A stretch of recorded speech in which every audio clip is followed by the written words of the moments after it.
Welcome to the Anarchy Gumbo podcast.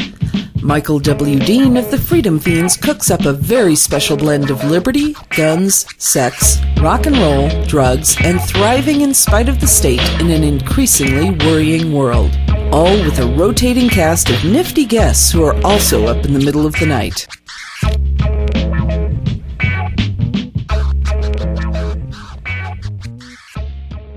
Welcome to another episode of the Anarchy Gumbo podcast. Our guest today is Jodie Emery, marijuana activist, all-around good person, and wife of political prisoner Marc Emery. How you doing today?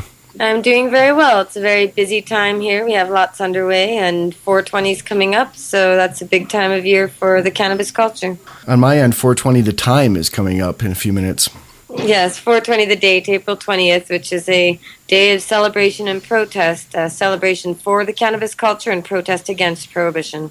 Talk a little bit about who you are and what you do and who your husband is and what he's done and what his situation is, please. Well, Marc is a longtime activist for many different freedom causes, starting in Ontario, Canada. He's Canadian. He used to fight against obscenity laws and any sort of laws that basically harmed people who harmed no one else, and he discovered that books and magazines about marijuana were illegal in Canada, so he imported High Times magazine and Jack Herer's book The Emperor Wears No Clothes to try and get the police to arrest him so he could be charged and change that law, which was a form of civil disobedience he had used many times before, and even to success in fighting other laws. So he brought these books and magazines into Canada, discovered cannabis was amazing and prohibition was awful, and started advocating against that. He moved to Vancouver in 1994, where he opened up a store called Hemp BC, which sold paraphernalia and marijuana seeds, which nobody else was doing, as paraphernalia sales had been cracked down by the government for many years prior. So Marc started doing this to try and bring life back to it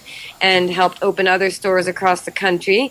And he sold marijuana seeds, promising to use the money from those sales to advocate against prohibition, to fund rallies, protests, conference, any legal challenges, compassion clubs, organizations around the world, political parties. He started the BC Marijuana Party, which ran a full slate of candidates in 2001, and he used the marijuana seed money, which was millions of dollars, to help back medical marijuana ballot initiatives in places like Colorado and Washington, D.C.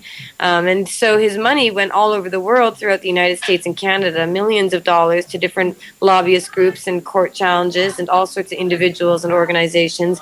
And in 2005, the United States government had him indicted along with two others to face life in prison for conspiracy charges related to those seed sales. However, if you go to the front page of our website, www.freemarc.ca, and that's Marc with a C, you'll see the DEA's own press release on the front page, which describes that Marc was arrested for his political activities and legalization advocacy, and it didn't even mention seeds once. You'll also find a lot of other information about Marc and who he is and what he did on that website and by simply Googling his name.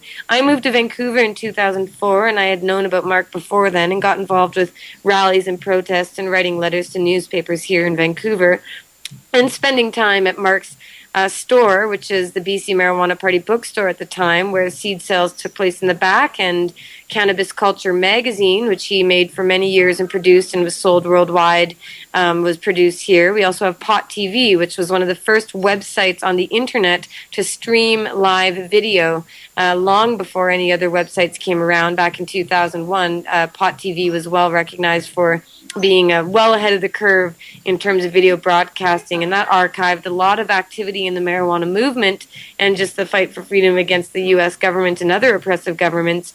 And so that archive is kind of old, and we're updating it as of now, actually. We're going to be relaunching Pot TV. But Cannabis Culture, Pot TV, the BC Marijuana Party, and the bookstore here, and Vapor Lounge, which we opened after the DEA arrested him, plus the Marc Emery Direct Seeds, and Marc's endless running for office, for mayor, for different levels of office, for getting a lot of media attention, going across the country, smoking out police stations to prove that marijuana laws were no longer in force and effect of the summer of 2003, which was true, and the charges were dropped. But Marc did a lot of great big publicity stunts and was very vocal and active and recognized for bringing attention to marijuana and to the fight for legalization. And again, in 2005, when the DEA had him arrested, he was facing life in prison possibly for his activities when he never left Canada, and he always paid taxes on his seed sales. He always paid income tax, was well known, well in reach, always very transparent and open and accessible. His phone number was online. Everybody knew who he was, what he was doing, why he was doing it, but the U.S. government wanted to stop him because he was very successful sending millions of seeds to patients in need all throughout the United States, and especially California, where millions of seeds were sent for great variety, which has led to a massive medical marijuana market that exists there and other states today. So Marc was responsible for a lot of progress made in the United States, in Canada, and around the world, and that's why he was targeted. And he was fighting extradition for 5 years. I married him in 2006, the year after he was arrested, and have been alongside him ever since 2004 when I came to Vancouver. One of his co-accused, Michelle Rainey, his business partner, passed away from cancer in 2010, but thankfully she and the other co-accused, Greg Williams, didn't get any prison time because Marc agreed to take the bulk of it, which is the point of going after somebody and getting co-accused to make them plea.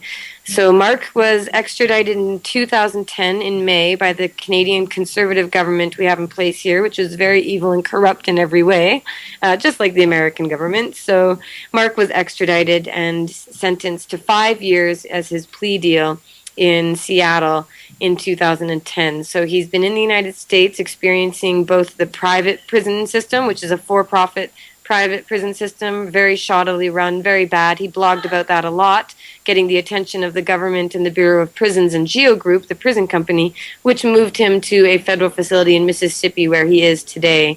So if anyone wants to read Marc's prison blogs or find out more about that, it's very easy to find at freemark.ca and our main website, cannabisculture.com. Myself, I've just been an activist in terms of running for office. I ran with the BC Marijuana Party in 2005, 2008 by-election, and was asked by the BC Green Party to run for them in the 2009 general election, our provincial election, which is like a state election. So I was running then as the third party candidate, and that went very well in terms of bringing attention to the issue, and that can all be found by looking up Jodie Emery, BC Green Party, or Jodie Emery for MLA.ca or .com. And you can see that I've been doing extensive interviews with the media for many years. I write a lot of letters to the newspaper. I'm invited to speak at different events, both pot-related or politically related. I testified at the Washington State Legislature in favor of legalization last year alongside my husband's former prosecutor, John McKay, who is now in favor of legalization. And I help organize rallies against the Harper government that we have here in Canada. I try to advocate and educate as much as I can. And if anybody wants to see more about who I am and what I've done, Google can help you out with that. I really appreciate what you guys do. I don't personally smoke marijuana, but my only child died of leukemia and broke the law to smoke to get some relief. And the thought that someone could have put her in a cage for that just drove me into doing what I'm doing. You guys do good work. How can people help Marc or help you? Well, the best thing people should do is educate others and take a stand wherever you are, no matter whoever you are. There's ways that you can make a difference, even if it's anonymously calling into a radio station when they're talking about crime and giving a name that isn't even yours because you have kids and a job maybe that you can't lose. But if, even if you feel you can't be publicly in support, you can find ways to back others who are trying to be activists in their own right as well. Marc wrote a really great article called Advice for Aspiring Activists, and that can be found on freemark.ca and on cannabisculture.com. And it's a really great article just explaining what it is required to become an activist.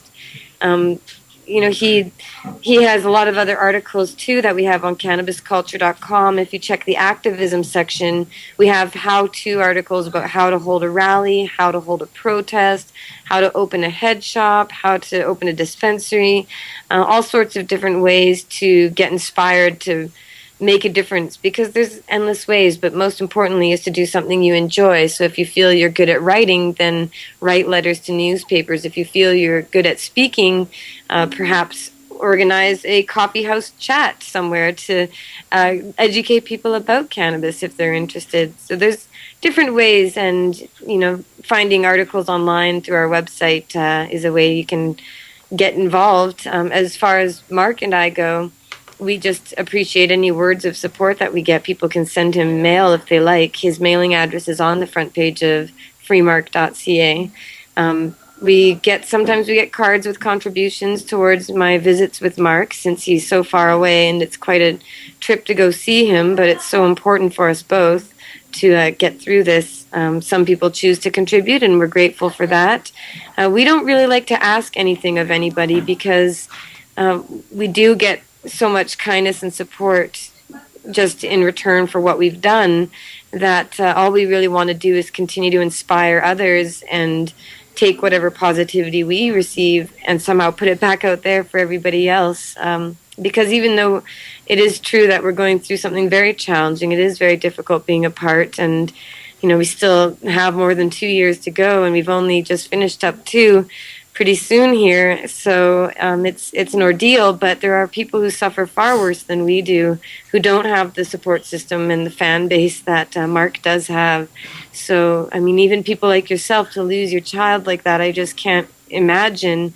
And it just breaks my heart that there's so much suffering out there, not only just from lack of access to medical marijuana and the potential that it has, but also because of how many lives are lost due to the war on drugs and the incarceration and military aspects of it. So it's a great civil rights violation going on. It's a great human rights crisis that so many peaceful, nonviolent people continue to be persecuted. And Marc and I try to bring attention to that and remind people that we're not just talking about him being in prison and him not supposed to be there. It's so many people all around the world that we hope to represent as well.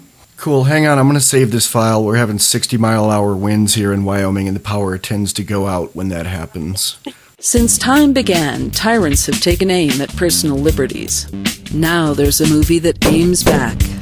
The government has no more right to tell us what to put in our bodies than they have to take our guns or tell us what books we can read. 6 drug police were eaten by bears while raiding a marijuana farm. On your knees, you dirty hippies! Jesus. On your knees! What's the problem, officer? Today, many cops who enforce pot laws do so only because it provides them with cushy jobs, good benefits, and a chance to push people around. I was an undercover narcotics officer. The drug war is nothing but a farce. The Second Amendment says you gotta keep you and your get intact. Guns and Weed, The Road to Freedom. A film by Michael W. Dean and Nima Vadadi. DVD available now at gunsandweed.com or on Amazon. That's gunsandweed.com. Makes the perfect gift. Remember, that's gunsandweed.com. Did you marry Marc while he was in prison, or did you know him before? Or did I knew him before. He wasn't sent to prison until 2010, and I moved to Vancouver in 2004. So we had quite a few years together. There's a lot of videos of us at events and speaking together at marches, and so we knew each other very intimately, very well in many years leading up to it. My wife and I were very touched by your videos and that you carry on his work while he's in there. She's on board with everything I do, and we were very touched by it, especially the Christmas ones. They're kind of heartbreaking and beautiful and uplifting. Oh, thanks. If this isn't too crass of a question, I'm sure it's something people would wonder. Are there conjugal visits in federal prison? It's a popular question, not too popular, but people want to know, and the answer is no, not in federal prison, only in state prison. And quite frankly, I'm not sure it would be quite the environment I could get comfortable in. It would be nice to have better visiting, to be able to just move around, because we have to sit together for so long without going outside or anything, just in this big room with lots of other people. So it'd be nice if we had other options for visiting, but no, we still appreciate every minute that we do get together, though. I know it's no country club, pardon the term, or picnic for him in there, but he does have a rock band in there, doesn't he? Yeah, there's a music program in most federal facilities, so they provide guitars and instruments for the inmates.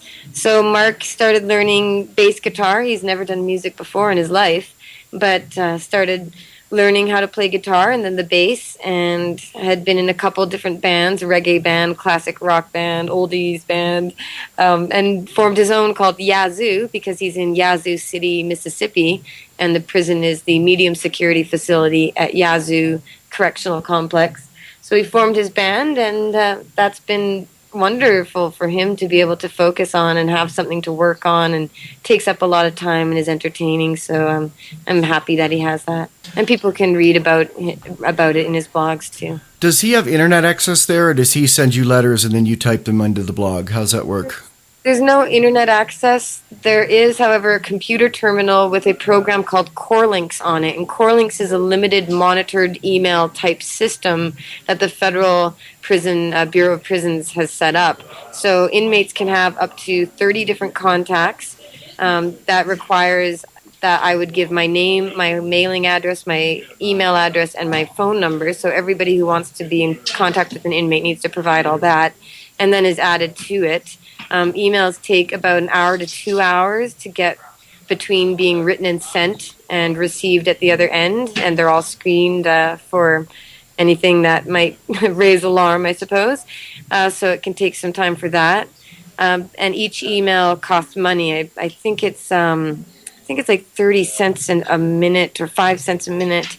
Some sort of gets expensive for sending messages to people on there. So that's how he communicates with me and a few other people, and we can send him news stories and stuff. You can't send attachments or anything. It's just basic text, drop-down menu of his name or other inmates. But I just choose his name, type something out, and send it. And that's the contact that we have. So it's not internet. He doesn't get to see websites. He doesn't get anything like that. Where are you from? Where did you grow up? And what was your journey to liberty? I'm born in Kamloops, BC, British Columbia here, and I was born and raised there. I used to be anti-drug, kind of teacher's pet. I was kind of an artist, gothic, intellectual type person in high school, but I got along with everybody, and my next door neighbor, who was a good friend, and another friend started smoking pot, and I was always chastising them for it, as I did for everybody who drank booze or did anything that teenagers typically do. So I was a bit of a little authoritarian, really, in high school. But they introduced me to Cannabis Culture magazine and Pot TV and everything that Marc had done. And 2001 was the year of the election that the BC Marijuana Party ran a full slate of candidates in, which was a record-making achievement. So I went to a rally in Kamloops in my hometown when the bus came through. The Richard Nixon's old election bus was used for the BC Marijuana Party election campaign, actually. You can find photos and info about that. So that bus was turned into the Cannabus and came rolling through Kamloops. And around that time, I started using cannabis with my friends and realizing that it wasn't a problem. So, yeah, that's how I got introduced into the culture in that sense and started changing my mind in terms of every way I perceived everything. And moved to Vancouver in 2004. Like I said, I came here and got more involved that way. So, yeah. It seems like Marc has been more than single issue, you know, with the obscenity, the fight for free speech before the marijuana-centric or just, you know, kind of everything. Mm-hmm. Are you single issue? I mean, I guess it would be hard not to be if your husband's in prison for a single issue, but it's really more than the same. He's really in there for free speech, I'd say. The seeds were just the window dressing. But the drug ties into absolutely everything, so it can't be called a single issue. I mean, when we talk about legalizing marijuana, it's not just about let's make pot legal to smoke it and get high. It's about so much more. It's about saving billions or trillions of dollars in court and policing costs and prison costs. It's about changing the way that the entire justice system works. We know that the United States has 1 in every 100 Americans behind bars and a full quarter of the world's prisoners in the United States. We know that the drug war has led to that in huge ways, and the drug war depends on keeping marijuana illegal. Way more people use and grow and consume marijuana than all other drugs, illegal drugs combined, I think it would be fair to say. So it ties into the economy, it ties into justice, it ties into racism and the fact that there are minorities that are kept down by these types of laws. It ties into the war. I'm very anti-war in every sense. I think all this occupation and war overseas and expansion of the military in Canada is so depressing and so wrong. So I'm 100% opposed to war. And anybody on my Twitter feed or on Facebook can see that I'll definitely comment about that a lot. And the war has a lot to do with the drug war as well. They're very closely tied. Every country that's occupied is also a producer of illicit drugs that go up in production rates as they're smuggled back by the very same large convoys that have been sent over there from North America. So you've got this whole setup where, I mean, it's not a surprise to say the CIA smuggled cocaine and all that sort of stuff. I mean, that's all out there. I mean, people, that was a big thing when it broke, how many ever years ago, and it got forgotten so quickly. It was almost like, well, the press has exposed it, so the problem is solved, you know? The same way with the DEA admitting that they're laundering millions of dollars from Mexican drug cartels. Well, my husband was indicted with money laundering, and he never laundered money, and that he was indicted by the DEA's own involvement, and yet they're laundering millions of dollars for the drug cartels? Come on. I mean, I feel like everything that most governments do would fall under the statute of RICO, you know, the conspiracy laws in America. Yeah, and so when we talk about marijuana legalization, it's impossible to say it's one issue because it's not. I mean, even when you start to go into the oil wars, the fact that a lot of these wars are not, you know, they're tied into resources and oil. Well, hemp is an incredible resource that is being totally ignored and hidden away and underutilized, but it was part of the founding roots of America. It's a huge part of the history of mankind, the use of hemp and the use of cannabis. And so it ties into just even human history and achievement, and also the suppression of great achievement because of the fear of it. There's so much history about cannabis, I can't even begin to get all into it. But the point is, I'm not a one-issue person because I care very much about human rights issues, about the war, about the environment. There's a lot, and it all ties into cannabis in one way or another, too.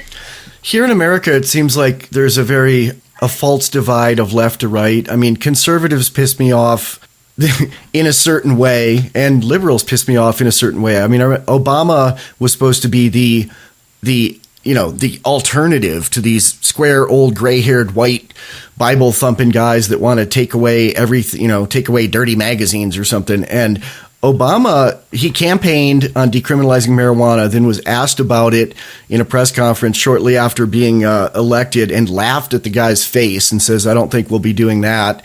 And he was supposed, he campaigned on being anti-war, the opposite of Bush, and he's killing more people per month than Bush did. It's kind of blowing my mind. Continuing the exact same thing, and that's why Marc and I 100% support Ron Paul for president. Absolutely. I mean, we can't quite say that old white-haired men, especially Republicans from Texas. I mean, no, people are a little scared of that, but really, Ron Paul is the only chance to save America.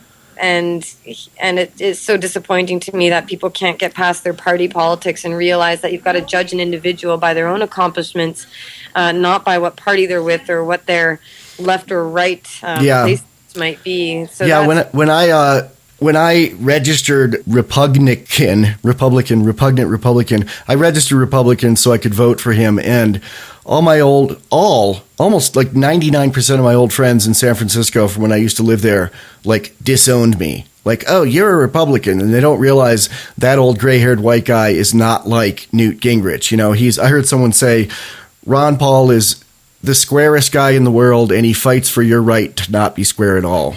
Yeah, and it's just really sad that people will even lose friends over this. I mean, the ones who go, oh, Republican, what? I'm not your friend anymore. Well, they're guilty of the ignorance that they're accusing the Republicans of having. I mean, you can't, to be so close-minded is exactly what they claim to hate the Republicans for being unable to think outside the box or... so it's just disappointing. But, Ron Paul's still spreading the message, and there's so many people being brought into that, so it's not a failure. I do a podcast. This is my side podcast. It's all interviews that I'm interviewing you for. Anarchy Gumbo podcast. I do a weekly podcast with a co-host. It's called the Freedom Fiends podcast. And my co-host Nima Vidadi and I made a documentary film called Guns and Weed, The Road to Freedom. Have you seen it? No, I haven't. The subtitle of the movie, or the tagline of it, is because there's no such thing as half free. I mean, the basic idea is in America, you're either left and smoke weed or support weed, or you're right wing and you're a gun guy who hates weed, and the weed people hate the gun people, and the gun people hate the weed people. And we tried, and I think succeeded, to show that if you're into one of those rights, you should support the other right, even if you don't do it, because the war on drugs fuels the war on guns, and the war on guns fuels the war on drugs. I mean, look how like Eric Holder, tried to use the drug war in Mexico to take away scary black rifles in America, things like that. Right. Well, that sounds good. Yep. I'll turn y'all on to it. You're listening to the Anarchy Gumbo podcast, a tasty stew of freedom and fun. Subscribe at kittyfeet.com. That's KITTYFEET.com.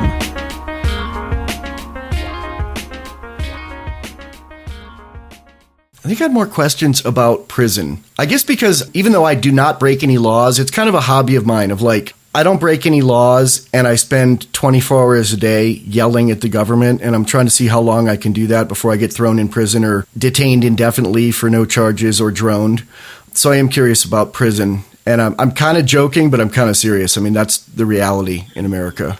And I'm kind of half kidding, but I'm kind of half serious. I mean, in the past 4 months here, they've passed like 5 sweeping unconstitutional bills that do everything from enable them to detain you indefinitely, to drone you without a trial and call it justice, to drone an American citizen without a trial and call it justice, to, It's terrifying. It is, and it's happening so fast and swiftly, so nobody pays attention. I know. Marc is in a medium security prison, but he hasn't ever been threatened or in harm's way from the other inmates because they all respect him. They know that he's in there for a very different reason than most prisoners are. He is there with murderers. He's there with bank robbers, a lot of people like that. But again, these aren't people that are muscling around and trying to beat anyone up, and there isn't any violence that he's witnessed. There may be scuffles or fights between Hispanics and blacks or any sort of racial, because there are divides along those lines, but nobody's going to beat you up for talking to someone of a different race.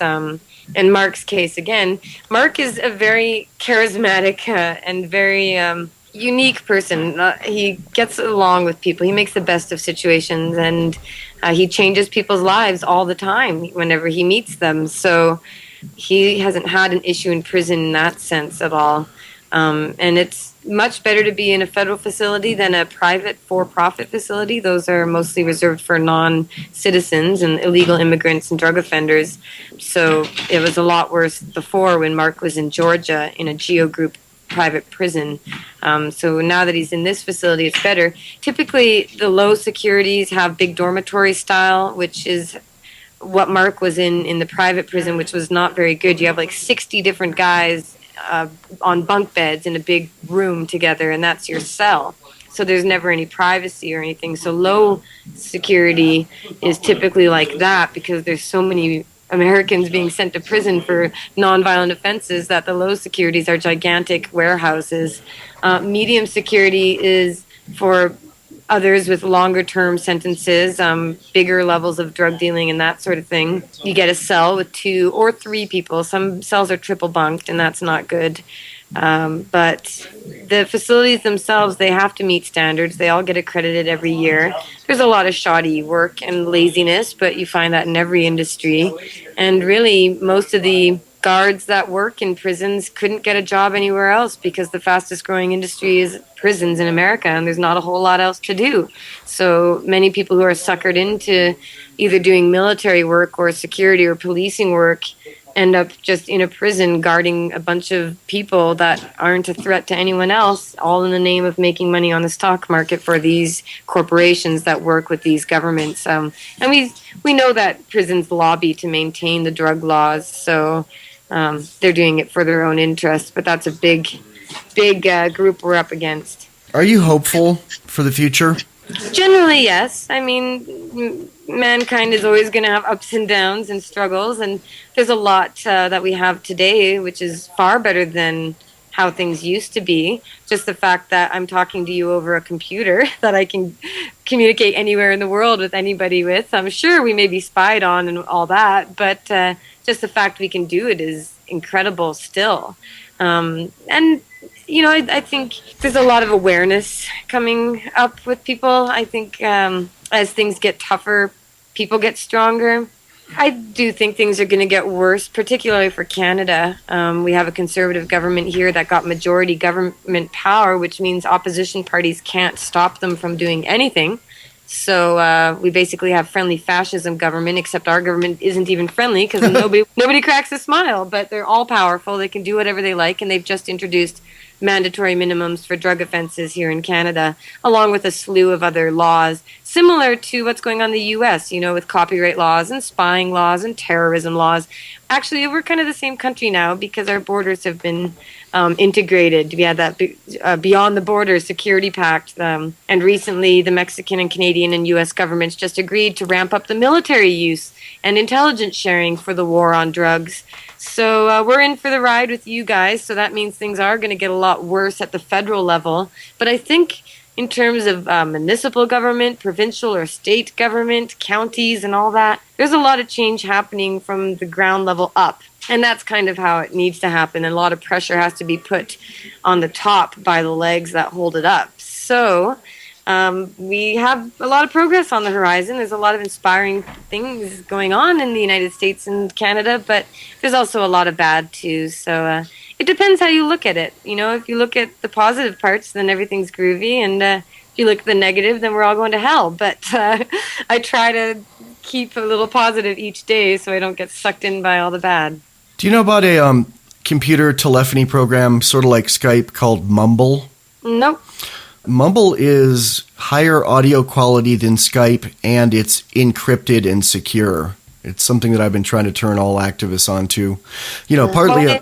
I don't use Skype except to do interviews like this once in a while, so it's useless to me otherwise.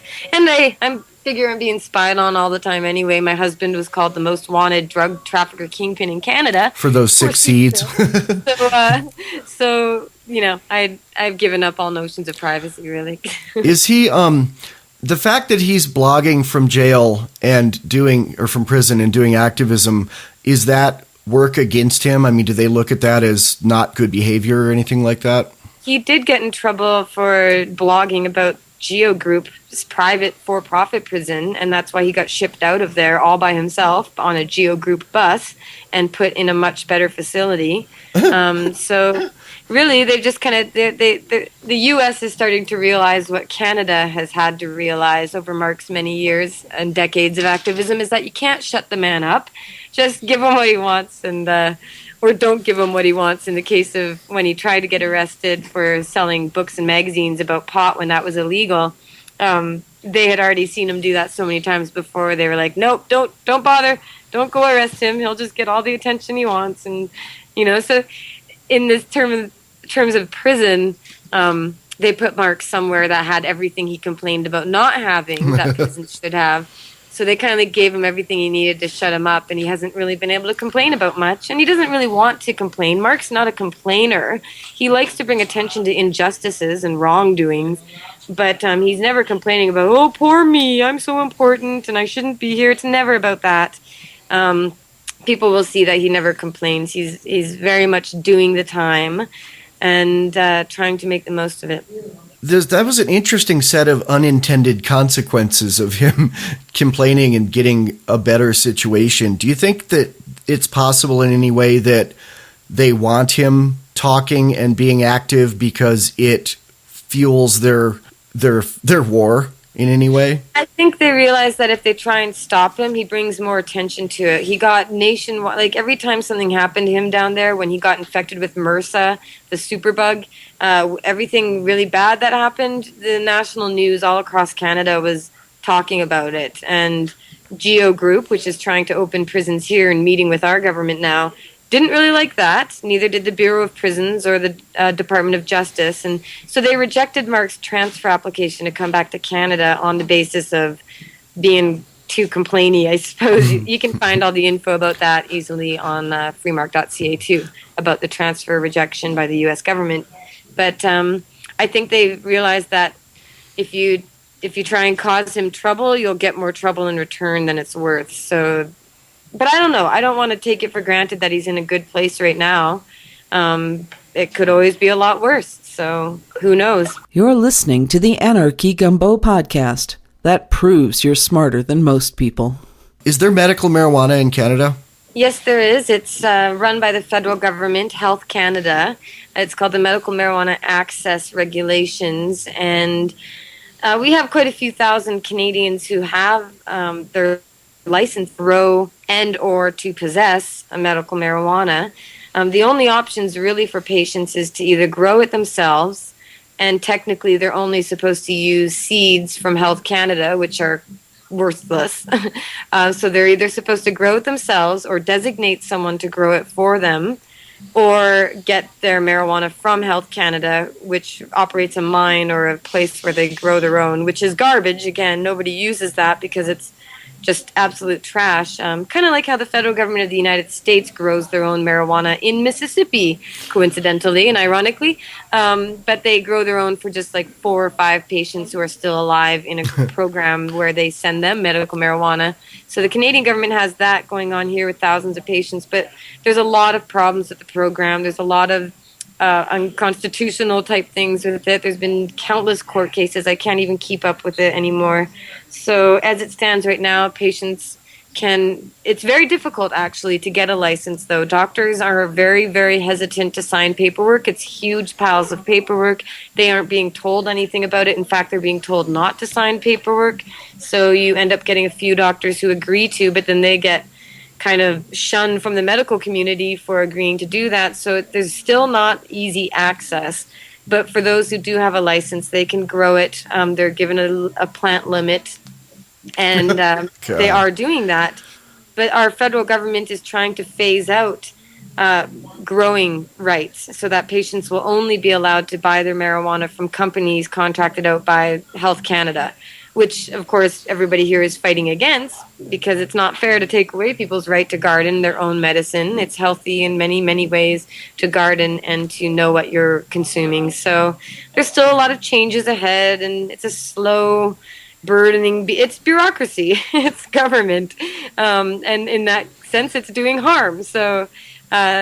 they're trying to change it, a lot of the medical marijuana activists, and in fact there's going to be a big decision released tomorrow in Victoria, our provincial capital here, and there's also another case in Ontario, this province of Ontario, related to it too. So lots happening there, but yes, we do have medical marijuana, and we do have dispensaries, but they operate in a gray zone. They're technically not legal, they're not authorized under the government, but they provide a service that the courts have repeatedly said is needed because access isn't readily available otherwise. So we'll see what happens. Lots of exciting, interesting times ahead. So it's heavily regulated, but it's the same from province to province? Yeah, it's a federal program. The provinces don't have any say or anything. In fact, you guys have states' rights, which we don't really have up here, but but provinces do get to manage their own health and I think education, so they get to budget for all that themselves. So there's some people who are going to try arguing that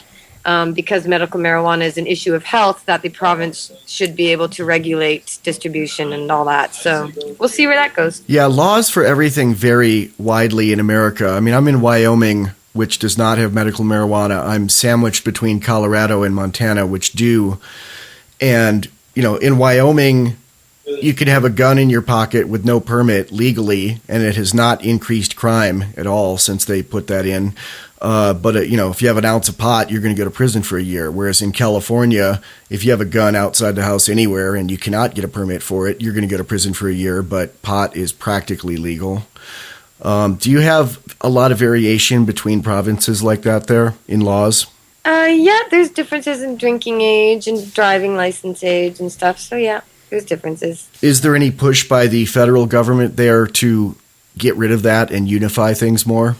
Not so much, because they still claim to be conservative and pretend to be small government. Ha ha!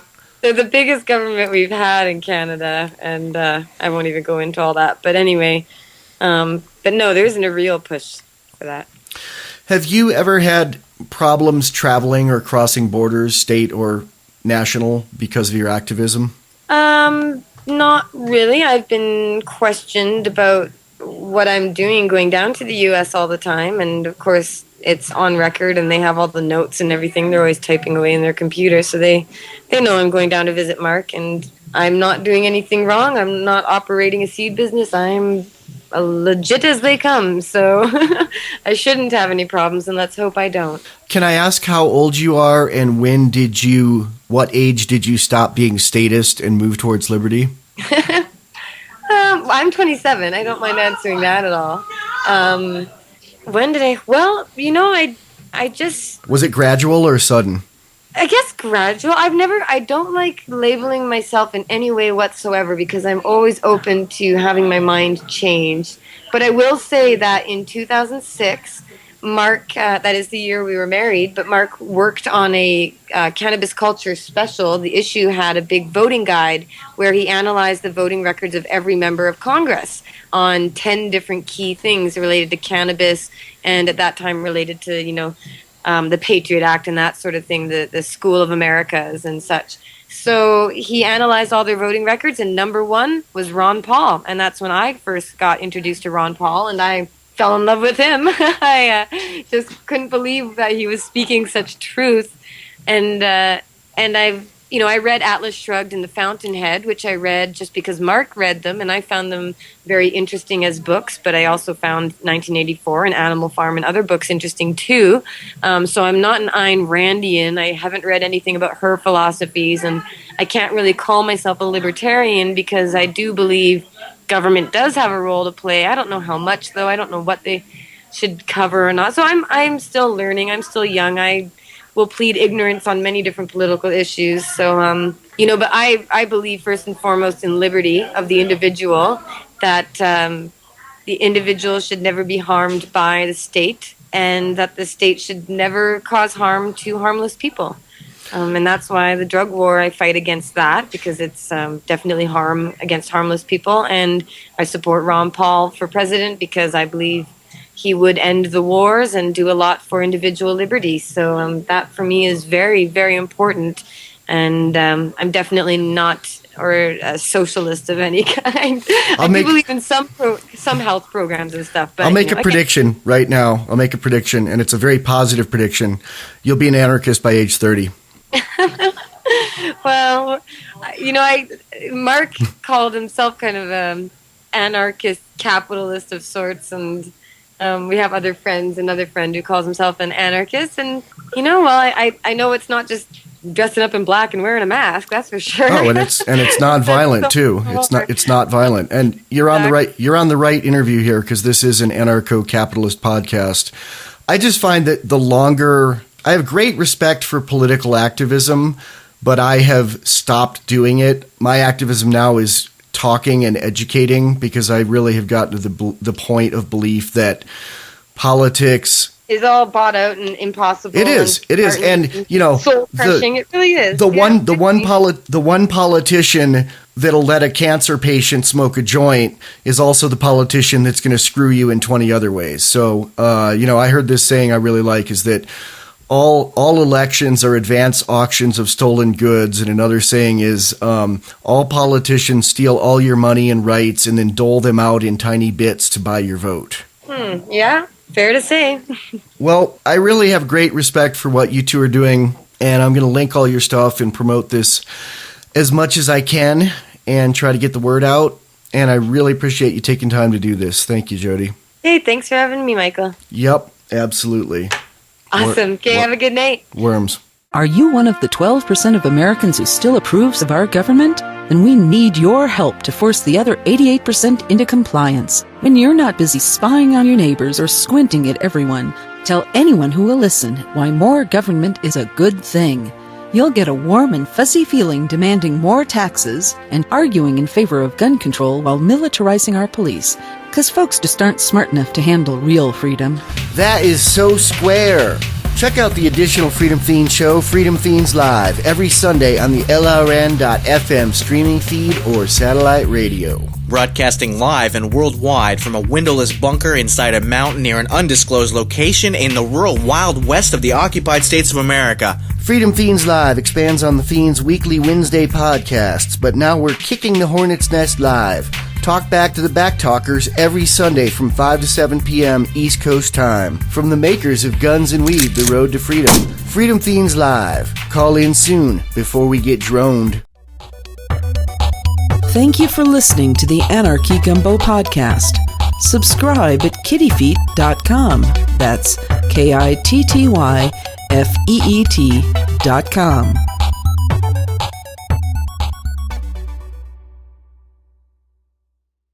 All with a rotating guest on a spit, barbecued for your pleasure. Outtakes, yay.